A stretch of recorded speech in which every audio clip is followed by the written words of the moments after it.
Lebih dari setengah daratan Indonesia yang sangat luas adalah hutan yang terdiri dari pepohonan dan tumbuh-tumbuhan.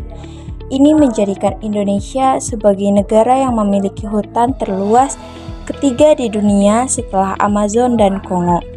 Karena itu pula, Indonesia dijuluki sebagai salah satu paru-paru dunia karena luasnya hutan menunjang kehidupan kita di bumi.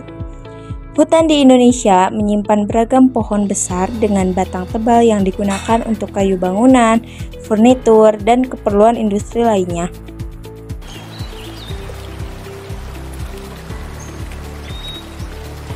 Tapi, pernahkah kamu berpikir dari mana semua kayu ini berasal? Apa yang membuat pohon bisa tumbuh dengan begitu besar? Apakah tanah menyumbang seluruh massa batang pohon? Lihat pohon besar ini. Batangnya tebal, keras, dan berlapis-lapis cincin pertumbuhan. Daunnya menghijau dan lebar, menghadap ke arah datangnya cahaya. Akar-akar menjulur ke dalam tanah, menyerap air yang mengalir dari bawah. Tapi, saat kita timbang tanah di sekitarnya, beratnya hampir tidak berubah. Kayu yang terbentuk tampaknya tidak berasal dari tanah yang hilang. Lalu, dari mana asal semua itu? Apakah mungkin udara yang tidak terlihat punya peran besar dalam membentuk kayu yang keras dan padat itu? Yuk simak videonya sampai habis ya. Mari kita perbesar pandangan kita. Di sana terdapat pori-pori kecil bernama stomata, tempat masuknya gas dari udara. Karbon dioksida dari udara masuk melalui pori ini. Di dalam sel daun ada struktur kecil bernama kloroplas. Pada kloroplas terdapat klorofil yang fungsinya menyerap cahaya matahari.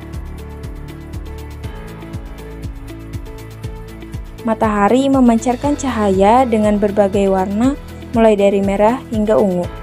Cahaya matahari berbentuk gelombang yang tersusun dari partikel-partikel energi yang disebut foton. Sebuah foton dapat dikarakteristikan oleh panjang gelombang cahaya yang dipancarkan memiliki panjang gelombang yang berbeda yang kemudian dikelompokkan dan dikenal dengan istilah spektrum elektromagnetik.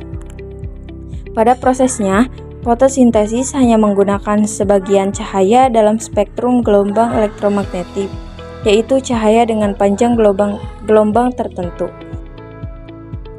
Tumbuhan paling banyak menggunakan cahaya berpanjang gelombang antara 400 hingga 700 nanometer. Rentang ini dikenal sebagai cahaya tampak. Klorofil menangkap energi dari cahaya matahari dan menggunakannya untuk mengubah air dan karbon dioksida menjadi gula.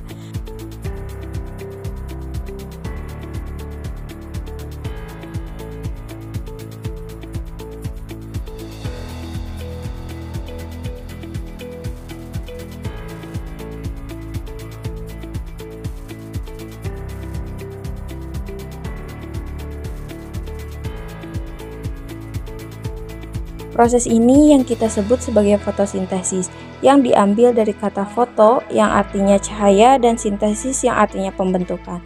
Nah, sekarang kita lihat bagaimana semua proses ini bisa dijelaskan secara ilmiah. Tumbuhan mengambil karbon dioksida dari udara dan air dari tanah.